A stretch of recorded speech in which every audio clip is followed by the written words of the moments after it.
Agora vamos ao nosso próximo ponto da aula. A classificação biológica e a teoria da evolução. Até então a gente estava lidando com a aparência dos seres vivos. Agora a gente vai para um nível mais avançado, que para se classificar hoje os seres vivos, a gente tem que saber quem ele é mais aparentado que quem, em termos evolutivos. Ou seja, quais são as espécies que são geneticamente mais aparentadas, quem ela teve um ancestral em comum mais próximo e assim por diante. Esse gráfico aqui que eu vou ensinar vocês a interpretar é o que a gente chama de cladograma ou árvore filogenética.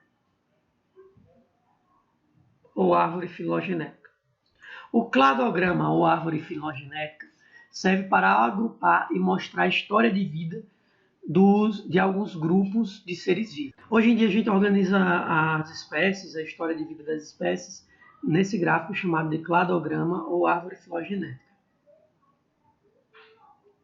Nele a gente pode agrupar os organismos de acordo com a história de vida, de quem é seu ancestral. Então vamos interpretar. Na base do cladograma, que é que vocês vão enxergar de cima para baixo, nós temos as espécies que estão vivas hoje em dia, certo? São espécies que estão vivas hoje em dia, são espécies atuais. Então, nesse exemplo, quais são as espécies atuais? Espécie C, espécie D, espécie F, S, G. E nesse outro grupo a gente também tem C, D, F e G. Indo para baixo, quanto mais para baixo,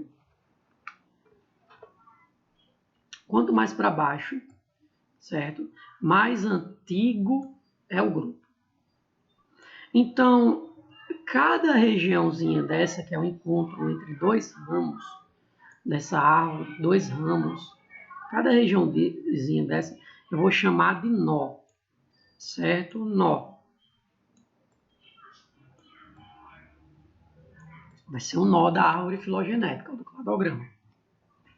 E o que representa esse nó? Representa um grupo ancestral, uma espécie que originou essas duas espécies. Vamos dar um exemplo. A espécie C e D se originou de que ancestral? Do ancestral B. Logo, C e D são como se fossem primos bem próximos um do outro, ou seja, eles são muito aparentados um com o outro. Essa é a primeira análise que eu quero fazer do nó para vocês. A espécie F e G se originaram de que ancestral? Do ancestral E. Ou seja, F e G são primos próximos, pois se originaram do ancestral E. Agora vamos para cá. Esse ancestral aqui, que é esse nó, e o ancestral A está originando que espécie? Está originando o B e está originando o E. No fim, todos eles têm um parente em comum. Todos eles têm um ancestral em comum. Sendo que o A origina o B e o E, o B origina o C e o D, e o E origina o F e G. Aí eu pergunto a vocês, a espécie C é mais aparentada com a F ou a D? Resposta correta, espécie D. Por quê? Porque ela só tem uma diferença de ancestral comum. Para responder esse tipo de questão, vocês têm que fazer o seguinte, contar o número de ancestral. A espécie C está aqui, vou até apagar. A espécie C, ela é mais aparentada com a C ou com a F? Aí a gente conta. Quantos ancestrais dividem a C da D? Eu estou encontrando um ancestral que está dividindo a C da D. Quantos ancestrais dividem a C da F? 1. Aí você tem que sempre contar nesse caminho, certo? Nesse caminho. E não assim. Porque se fosse assim, você ia contar 1, 2, 3. Mas tem que contar assim, ó. 1, 2. Então, existem dois ancestrais que dividem a C da F. Logo, quem é mais aparentado é quem tem menos ancestral. A espécie D é menos aparentada, desculpa, é mais aparentada com a C do que a F, pois possui apenas um ancestral de diferença. Tá bom? Agora vamos para uma outra coisinha interessante. Quanto maior o ramo da árvore, quanto maior for o ramo da árvore, mais antiga é a espécie. Olha só, quais são as espécies mais novas? C e D ou F e G? A espécie F está se originando desde aqui, ó. Quanto mais para baixo não é mais antigo, então está se originando mais ou menos daqui, ó. A espécie B, a C, desculpe, está se originando daqui. Então, quem é mais antigo são as espécies F e espécie G. Só para vocês se ligarem, tá bom? Aí vamos para essa outra figura aqui do lado. Aqui a gente não tem as legendas, mas olha só, isso daqui representa a letra B, é um ancestral em comum. Isso daqui representa a letra E, é um ancestral em comum. Isso aqui representa a letra A, são os nós, são ancestral em comum. Aí eu pergunto, C é mais aparentado que G ou C é mais aparentado que B? Você conta os ancestrais. De C para G tem quantos? 1, 2. Sempre conta de cima para baixo. De C para D tem quantos? 1. Logo, C e D são mais aparentados do que C e G. Tá bom? É essa maneira que vocês interpretam esses gráficos. Darwin, no livro Da Origem das Espécies, ele fez um gráfico bem semelhante ao que temos hoje, que eles chamam isso de árvore filogenética, em que na ponta dos ramos a gente tem as espécies que estão vivas hoje em dia. E nos nós aqui são os ancestrais incomuns, certo? Aquela espécie que deu origem a essa e a essa espécie. No fim de tudo, nós temos um ancestral comum que deu origem a todos os seres vivos da Terra. É uma das grandes sacadas de Darwin. Ele diz que todos os seres vivos eles são aparentados entre si porque eles descendem de uma espécie ancestral bem antiga. Então vamos para essa figura aqui que a gente vai entender um pouco do que como ela funciona, tá? Aqui nós temos o nó, né, que é um ancestral em comum, tá? Aqui, ó, a gente tem um ancestral em comum. Quanto mais antigo o ramo, mais antiga também é a espécie, certo? Da origem dela. E aqui a gente tem, olha só, por exemplo, o cavalo, o burrinho, jumento, desculpa, o asno, ele tem esse nome aqui, ó, tá abreviado, certo? Esse aqui é o primeiro nome abreviado dele, o cavalo também, então eles vêm de um ancestral em comum. Todos eles vêm de um ancestral em comum. Já a anta que a gente conhece, o tapirus terrestre e o tapirus indicus, eles vêm de um ancestral em comum. O rinoceronte, por sua vez, ele vem de um ancestral em comum, esses grupos de rinoceronte. O rinocerontes, unicórnios e o bicórnios, eles vêm de um ancestral em comum. E aí eu pergunto a vocês, o tapirus terrestres é mais próximo da zebra ou do rinoceronte?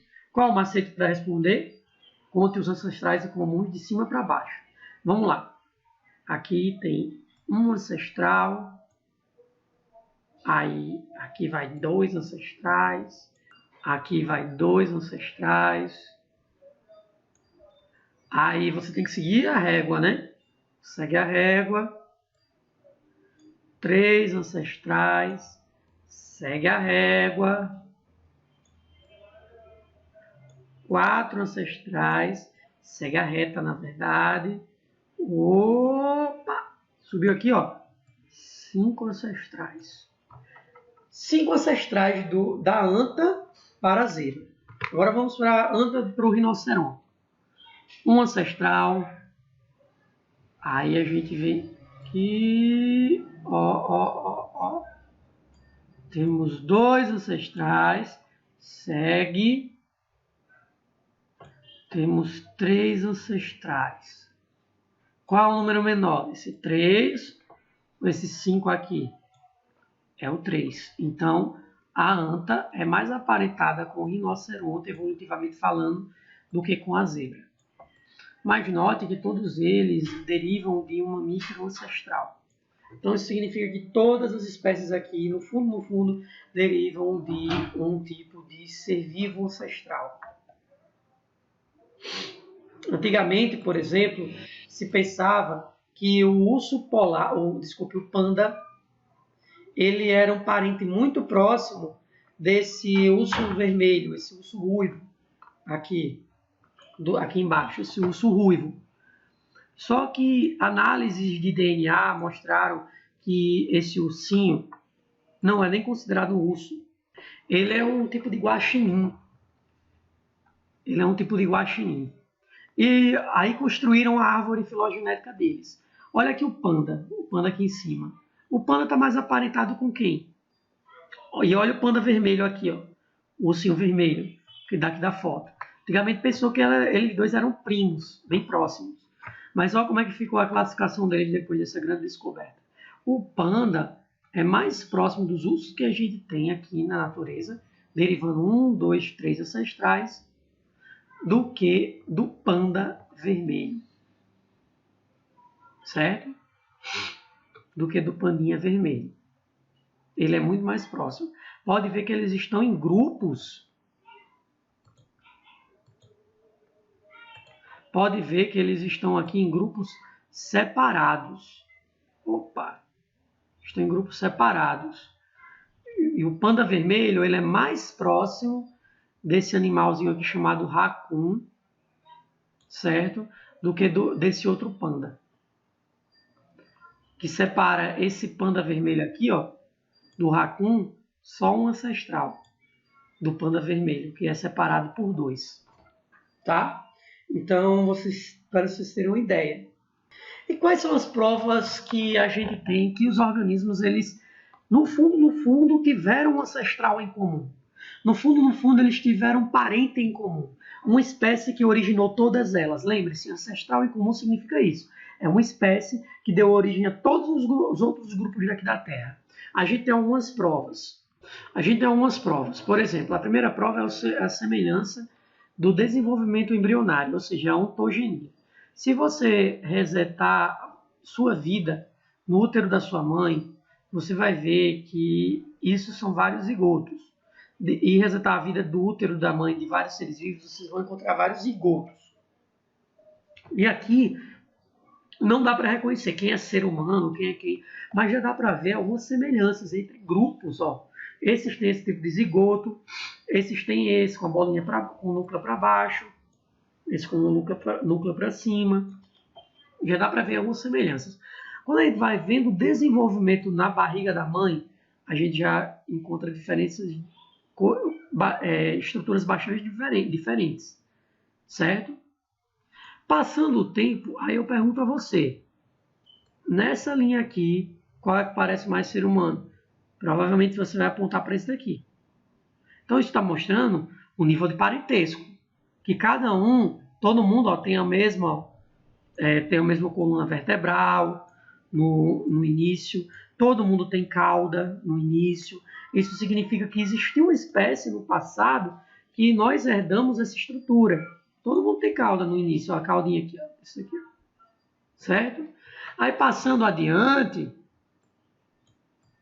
nós temos já as diferenças. Todo mundo vai ter uma cabeça, tá? Isso é herdado de um ancestral. Passando adiante, a gente dá para ver aqui coisas bem diferentes. Olhos se formando. Então a gente estuda os parentescos antigos através disso daí. E aqui a gente vê as semelhanças evolutivas. O ser humano ele perde a cauda à medida que se desenvolve, ó, a cauda dele aqui, ó, E ele vai perdendo ela à medida que desenvolve. Os outros animais, ó, tem animais que ficam ainda com a cauda, que é o caso aqui dos macacos, certo? Do Novo Mundo. Os macacos do Novo Mundo, que são macacos com caudas. E aqui nós temos um exemplo de macaco sem cauda, ser humano. Nós somos macacos em termos de classificação biológica, viu, gente? Em termos de classificação biológica, não temos pejorativos para diminuir as pessoas. Então, o que acontece? Aqui a gente vê as semelhanças evolutivas e começa a classificar os seres vivos. Outra característica também que nós damos para entender a ancestralidade em comum é a estrutura celular, a estrutura bioquímica. Se o DNA das nossas células, a estrutura das nossas células, elas são mais aparentadas com outros seres vivos. E aqui a gente vê, ó, por exemplo, que as células eucariontes, elas têm a ver com as procariontes. Elas têm a ver. Elas têm uma membrana plasmática muito semelhante. Significa que isso veio de um ancestral que tinha membrana plasmática. São pontos que unem nossas espécies. Um outro ponto é a anatomia comparada. Veja bem, aqui eu tenho 4 membros de 4 espécies diferentes. Eu tenho a mão humana. Eu tenho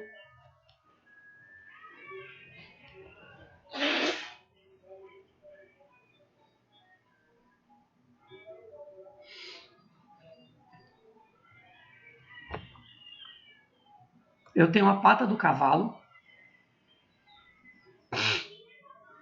Estou muito alérgico essa manhã, gente. Eu tenho a nadadeira de uma baleia ou de um golfinho. E eu tenho a asa de um morcego. Notem que, além de serem feitos de pelos e músculos, todos esses animais, todos eles temos ossos iguais. Ó, aqui é o rádio do ser humano, o osso rádio. O cavalo também tem esse osso. A nadadeira da baleia também tem, como também a asa do morcego. Note também que todos eles têm os ossos da mão, as falanges da mão do homem.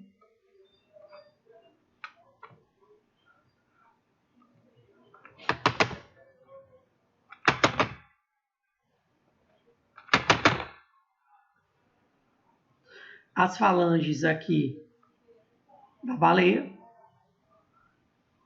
e as falanges dos morcegos, do morcego. Todos nós temos os mesmos ossos, a mesma estrutura. Isso é coincidência demais? Provavelmente não. Nós, então, descendemos de uma mesma espécie, de uma espécie em comum, ancestral, que está lá naquele nó distante da árvore filogenética que eu mostrei a vocês. Para vocês terem uma noção como é que fica aí. Tá? E o que diferencia um do outro é a adaptação.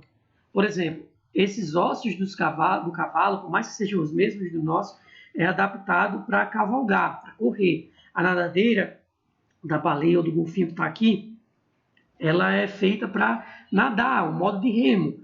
As asas do morcego é feito para voar. Já a mão dos seres humanos, o braço dianteiro, ele é feito para manipular coisas e para agarrar. Então, todos têm os mesmos ossos, porém cada um tem adaptações diferentes, mostrando que nós viemos de um mesmo ancestral. Nós temos parentes em comuns, nós temos primos em comuns.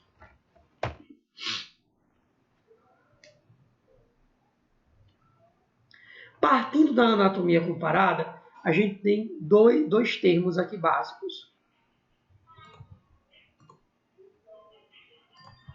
Partindo da anatomia comparada, a gente tem 2 termos básicos: órgãos homólogos e órgãos análogos. Os órgãos análogos também podem ser chamados de homoplasia, mas eu vou explicar cada um para vocês antes que vocês tomem suas conclusões. Os órgãos homólogos, esses daqui, certo? Eles são órgãos que eles derivam do mesmo ancestral, mas não necessariamente têm a mesma função. Vamos dar um exemplo. Todos esses braços, esses membros aqui, são de mamíferos, que nós temos, ou melhor, desculpa, todos esses membros aqui, eles são de animais que têm os mesmos ossos, a mesma estrutura óssea. Por exemplo, aqui a gente tem um homem, braço de um ser humano, a gente tem um braço de uma rã e o braço de um morcego. E aqui nós temos o braço de uma ladeira de um golfinho e a pata de um cavalo, certo? Então todos eles são membros. O que tem em comum? Todos eles têm ossos, estruturas ósseas semelhantes, falanges, são os mesmos ossos. O que muda é a estrutura adaptativa. Falange, rádio, húmero, una, todos os ossos do membro. Isso significa que nós descendemos de um ancestral que tinha esses ossos e que herdamos essa estrutura como é vantajosa até hoje, esses 4 membros. Logo, como vem do mesmo ancestral e tem função diferente, por exemplo, a função do braço do ser humano é pegar coisas, da rã é saltar, do morcego voar, da nadadeira do golfinho remar e do cavalo correr, são funções diferentes, mas eles têm a mesma estrutura óssea, indicando que veio do mesmo ancestral, é o chamado órgão homólogo. Homo significa igual, logos significa também órgãos, estudo, certo? Saber que eles vêm de uma estrutura semelhante, eles são vindas de um órgão semelhante. Já o órgão análogo, semelhante à figura de linguagem que nós usamos, chamada analogia, certo? São órgãos que têm mesma função igual, mas a origem evolutiva deles são diferentes. Um grande exemplo aqui. Temos uma asa de inseto desse lado.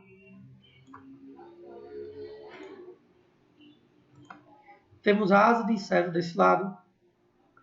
E temos a asa de uma ave. Qual a função da asa do inseto? Voar. Qual a função da asa da ave? Voar. Tem a mesma função? Tem. Ok. Mesma função. Eles derivam de um ancestral próximo e um ancestral evolutivo próximo. Como é que eu faço para saber sobre isso? Vamos olhar a estrutura anatômica da asa da mosca, do inseto. Eles têm ossos? Não. Eles têm nervuras. Ó. E a asa é feita de quê? De quitina. Certo? Então, significa que essa estrutura anatômica é bem diferente da ave. Vamos ver. A asa da ave é feita de quê? De penas. Que é uma estrutura química totalmente diferente da asa dos insetos. E ela também é feita de quê? De ossos. São estruturas anatômicas diferentes, logo vêm de ancestrais diferentes. Certo? Aqui para resumir, para ficar fácil de entender. Porém, tem a mesma função? Tem. Tem a mesma função. E é de um ancestral distante, diferente, origem evolutiva diferente, então é um órgão análogo ou uma homoplasia. Então, continuando aqui, galera. Um exemplo. Esses órgãos aqui é análogo ou homólogo? Vou dar um tempo para vocês responderem. Esses daqui, ó, vou numerar aqui. Figura 1 aqui, ó. Eita, que um feio. Essa figura aqui que eu estou riscando. É homólogo ou análogo? Toda essa figura aqui, homólogo ou análogo. Vamos lá, o membro anterior. Você vai ver, tá vendo que todos têm o mesmo osso. Tem funções diferentes? Tem. Então, é uma estrutura homóloga. Função diferente e ancestral em comum, homólogo. Agora, vamos pegar aqui as estruturas dianteiras desses dois animais, do canguru e do grilo. A pata tem a mesma função? Tem, saltar. Certo? Tem a mesma função. São descendentes de uma mesma ancestral direto? Não. Por quê? Esse daqui tem pelos, tem ossos, é feito músculo. Esse aqui também vai ter músculo, claro, mas a pata dele não tem ossos internos. Então significa que é uma estrutura diferente, estrutura análoga. Certo? Agora vamos lá para um outro exemplo. O andar bípede do pinguim do ser humano é homólogo ou análogo? Tem função semelhante? Tem. Então já é um ponto para ser análogo. Né? Veja bem, o ser humano ele deriva de que grupos? De grupos de seres vivos que têm pelos, não é isso? Pelos e mamas, mamíferos. E os pinguins derivam de grupos que têm penas, né, e põem ovos, em geral. Então, são ancestrais diferentes, logo, estrutura análoga. Tem a mesma função, mas ancestrais diferentes. Para essa pergunta, análogo. Ou não homoplasia. Nessa outra figura, temos um mamífero, um golfinho. Temos o peixe-espada. Temos o pinguim. E temos um ictiosauro, um réptil que viveu há muito tempo atrás. O formato hidrodinâmico desses animais é análogo ou homólogo? Todos têm a mesma função, esse formato, que é quebrar a resistência da água? Tem. Ser mais rápido no nado? Tem. Então é um ponto para ser análogo, hein? Se fosse funções diferentes, poderia ser homólogo. Agora, o golfinho deriva de mamíferos, o peixe-espada deriva de grupos de peixes ósseos, os pinguins derivam de aves e os ictiossauros derivam de alguns répteis. E isso daqui mostra que eles vêm de ancestrais bem distantes. Têm a mesma função e não derivam de grupos evolutivos próximos, logo é uma estrutura análoga, certo? Se tivesse funções diferentes e derivasse de ancestrais próximos, poderia ser homólogo. E aí vocês podem se confundir, mas professor, a ave e o morcego não tem a mesma função, a asa dos dois, porque é homólogo e não análogo. Isso aqui é uma pegadinha, certo? Eu perguntei sobre os ossos desses animais. Mesmo com a mesma função, se forem os mesmos ossos, derivam do mesmo ancestral. Então é uma estrutura homóloga. Agora, se eu perguntar da asa, você vai dizer, ó, a asa dele tem pelo, a asa dele tem penas. Então, tem a mesma função e derivam de grupos diferentes. Então, é um análogo. Certo? E agora, pessoal, a gente vai entender como as estruturas análogas e homólogas elas surgem, certo? Imagine um ser vivo que a população desse ser vivo ele migra para vários ambientes diferentes e se caso essas populações elas sofrerem alguns processos evolutivos, elas se adaptam a cada estilo de ambiente diferente.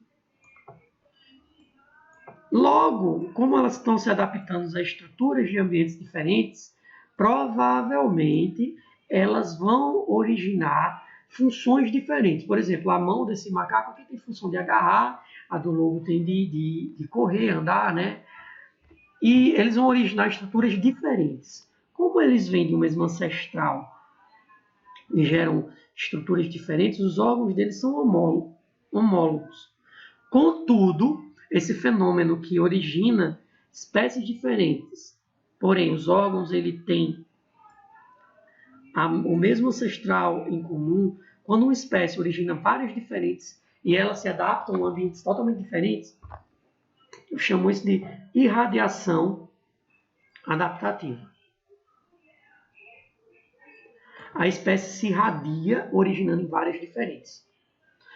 Já imagina só, temos aqui um mamífero, um réptil fóssil e um peixe, tá? São organismos totalmente diferentes em termos evolutivos. Só que eles vivem no mesmo ambiente, que é o oceano. Eles precisam, então, de um corpo que ajudem eles a nadar. um corpo hidrodinâmico. Como eles derivam de ancestrais diferentes, porém o ambiente está moldando a estrutura do corpo deles, e isso faz com que gere estruturas análogas, porque são estruturas com a mesma função, mas ancestral diferente. Eu chamo isso de convergência adaptativa. É por isso, pessoal, que a gente encontra plantas, cactos no Brasil, espécies de cactos no Brasil com bastante espinho, e quando a gente vai lá para a África do Sul, a gente encontra plantas que não são consideradas cactos, mas elas têm espinhos. Então, provavelmente, aquele ambiente onde elas vivem são um ambiente seco. Então, são seres vivos de ancestrais totalmente diferentes, porém com estruturas análogas. Certo? Com estruturas análogas, que são esses espinhos que servem para perder menos água. Elas têm adaptações semelhantes. E isso tudo foi gerado a partir de convergência evolutiva. Convergência, pessoal, olha aqui o slide. Convergência significa convergir, juntar. Certo? Como eles vivem no mesmo hábitat, essas setinhas, esses traços, eles se juntam. E radiação significa separar.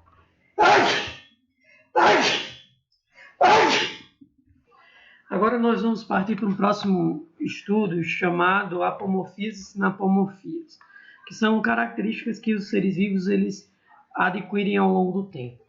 Veja bem,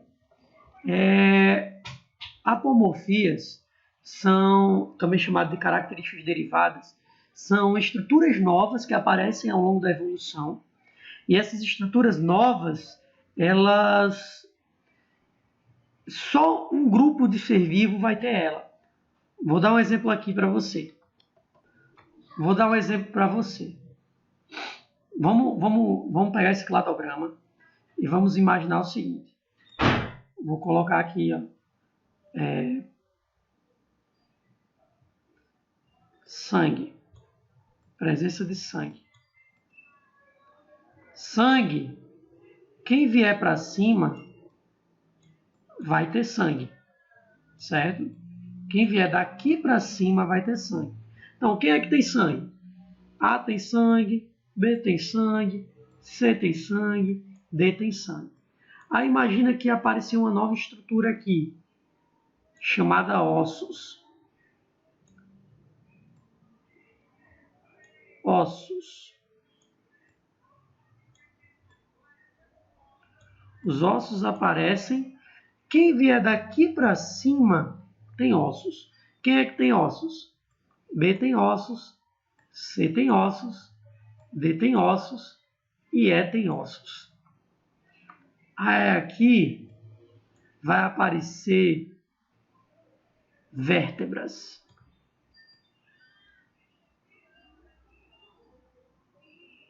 Vértebras.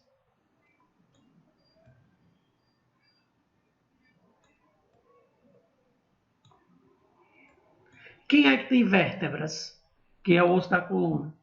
Só quem vem daqui para cima. Daqui para baixo não tem vértebra. Quem é que tem vértebra? C tem vértebra, D tem vértebra, E tem vértebra. E aqui eu vou colocar pelos. Aqui, ó, nesse meinho. Certo?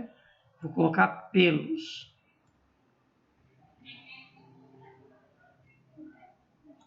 Quem é que tem pelos?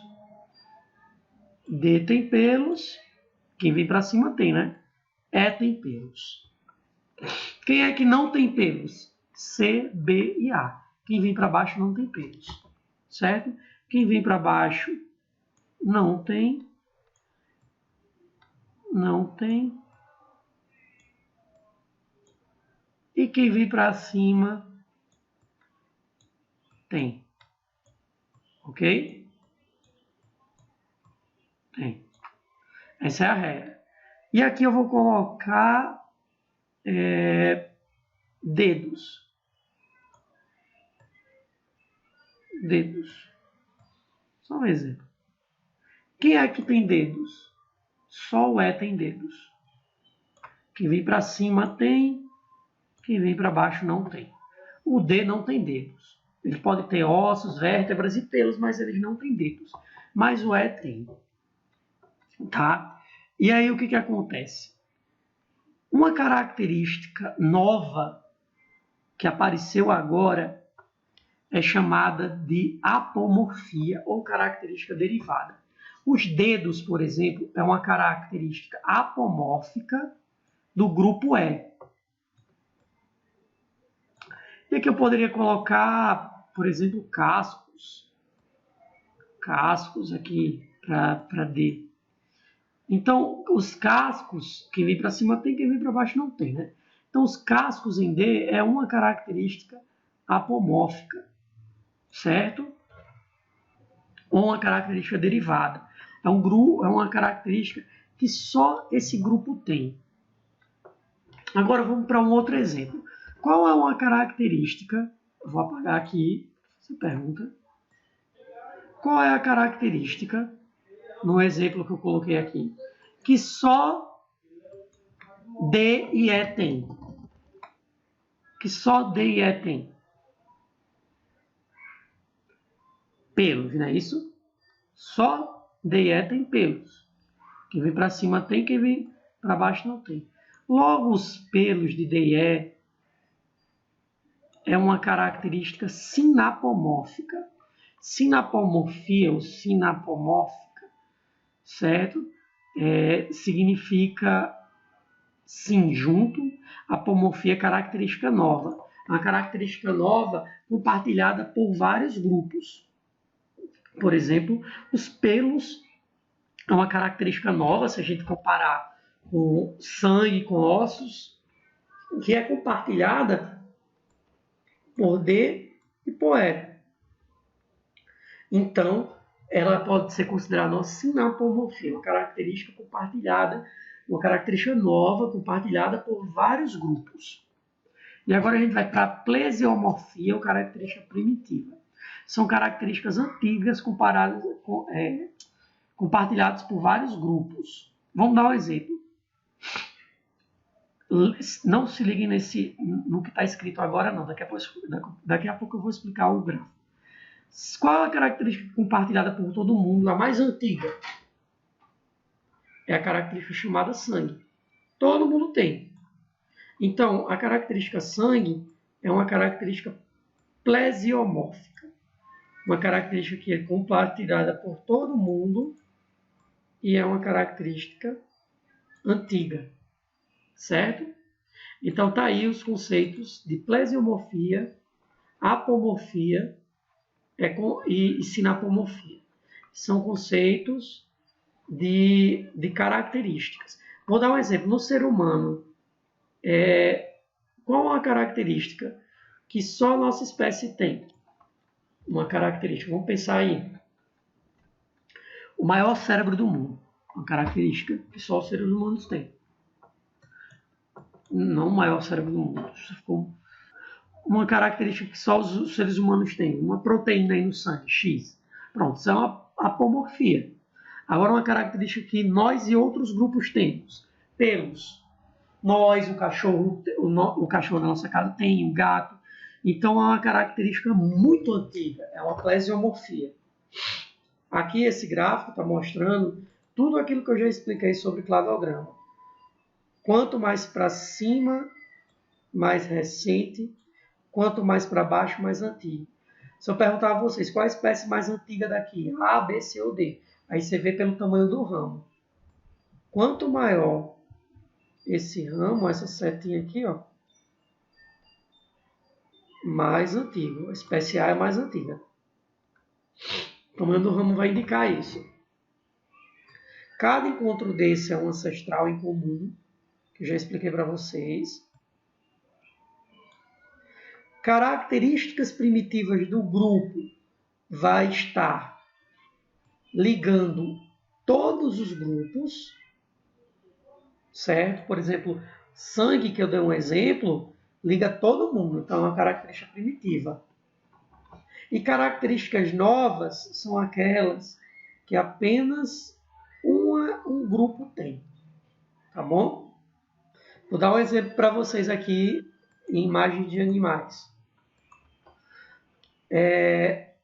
Veja que Esses animais aqui têm insetos com 2 pares de asas. Tem insetos que têm 2 pares de asas. E tem insetos que eles só têm 1 par de asa. Então, o primeiro par de asa aqui, desse inseto, é uma característica apomórfica. Por quê? Porque só ele tem 1 par de asas. Mas então, qual seria uma característica plesiomórfica? Seria essa asa primitiva aqui, ó, o segundo par de asa. Que primitivo, tá vendo? Que é o halter. Isso aqui é uma asa primitiva, que vem de grupos de animais que têm 4 asas. Logo, isso daqui, esse halter, é uma característica plesiomórfica, porque é herdada de grupos antigos. Quer um exemplo do ser humano? O ser humano ele tem um apêndice vermiforme, onde dá apendicite. O apêndice é herdado por vários outros animais, fora a gente. Logo, é uma característica, uma estrutura do nosso corpo antiga, plesiomórfica. Agora, vamos fazer uma análise desses gráficos. Novamente. Quando uma pessoa perguntar para vocês, quando vier 2 grupos vindo do mesmo ancestral em comum, eu chamo isso de grupo monofilético, ou seja, eles vêm de um ancestral em comum. Imagina só esses 2 grupos agora, os dinossauros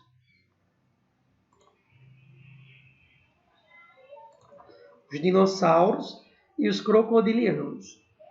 Quando eu pegar 2 grupos de animais que tenha mais de um ancestral em comum ligando eles, tem 1, 2 aqui, tá vendo? Tem mais de um ancestral em comum ligando eles. Eu digo então que esse é um grupo parafilético.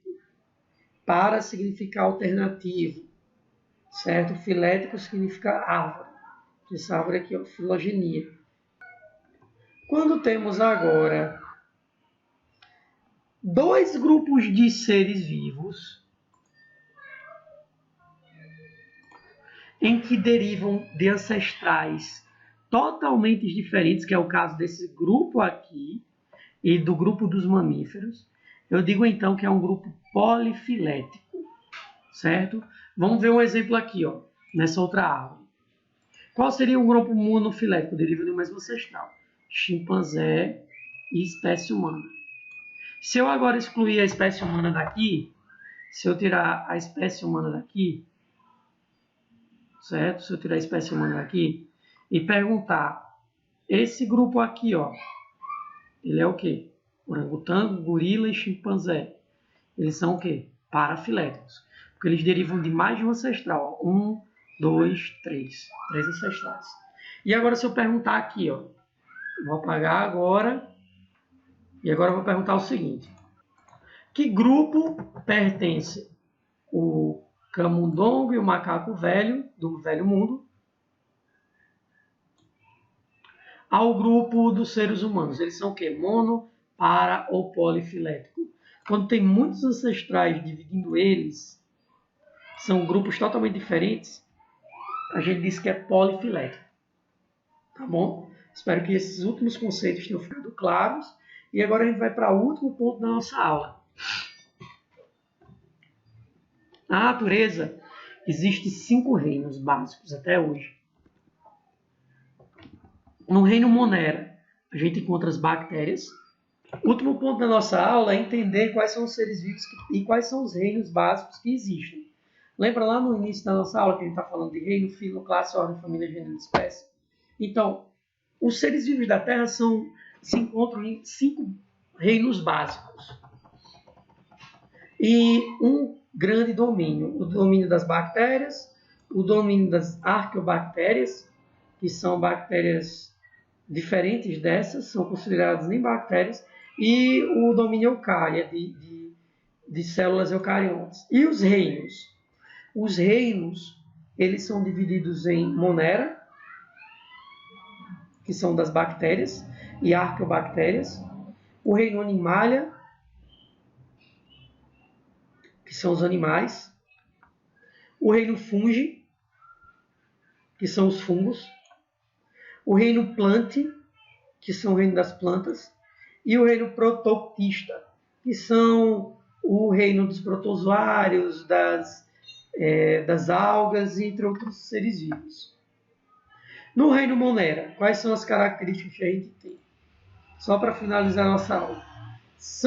Quem habita eles? São organismos unicelulares e procariontes, certo? Feitos de uma única célula e procariontes. Quais são exemplos? Bactérias, cianobactérias e arqueobactérias. No reino protista, nós temos seres unicelulares, como também pluri e eucariontes. Só que eles se alimentam de maneira autotrófica, ou seja, eles fabricam o seu próprio alimento, e heterotrófico, ou seja, comem outros seres vivos. Quem são eles? As algas e os protozoários. Todos eles são do reino protoctista. No reino Plantae ou Metaphyta, que é o nome só, são seres pluricelulares, não existe ser unicelular nesse reino, eucarionte e autotrófico. São seres que somente sua principal modo de metabolismo é fabricando alimento, seu próprio alimento através da luz do sol, a fotossíntese. Um grande exemplo são as plantas. No reino Fungi, nós temos os fungos, que incluem seres eucariontes, unicelulares e pluricelulares, ou seja, feitos de mais de uma célula e feitos de uma única célula e feitos de mais de uma célula. Suas células, elas têm núcleo, nunca esqueçam disso. Células eucariontes, essas são células que têm núcleo. São heterotróficos por absorção. Ou seja, eles fabricam, ou melhor, eles consomem outros seres vivos através de uma absorção alimentar. Os animais, reino Animalia ou Metazoa, são seres eucariontes, ou seja, suas células têm carioteca, têm núcleo. São seres heterotróficos, se alimentam de outros seres vivos por ingestão e todos são pluricelulares. Todos são feitos de várias células. E são os exemplos, os animais. Então, até a metade do ano, nós vamos estar estudando todos esses reinos, um por um. Valeu, gente, e se liguem nas atividades. Conto com vocês. Tá bom? Só para finalizar, esse aqui é um grande cladograma. Só para finalizar, esse é um grande cladograma que ele reúne todos os reinos que a gente conhece. O Monera é o mais antigo, provavelmente. Está aqui nosso ancestral de todos os seres vivos. Provavelmente foi um procarionte. E aí temos os protistas, que é uma bagunça, o cladograma deles. O reino Plantae, reino das plantas. Temos o reino das plantas. E temos o reino dos fungos. Por último, o reino dos animais. E é isso aí, gente. Um abraço, certo? E aqui fica um pequeno exercício para vocês. Em um livro antigo de biologia sobre parasitismo, leia-se os protozoários, tripanossomas, protoctistas, né, estão entre os animais mais graciosos. Qual é o erro dessa frase? À luz atual da classificação dos seres vivos, vou dar um tempo. Pronto, já deram uma pausa no vídeo e agora vou dar a resposta. Os tripanossoma, que são protozoários, eles participam do reino dos protoctistas. Então, eles não são animais. O erro está aí. Eles são protozoários, protoctistas. Resposta.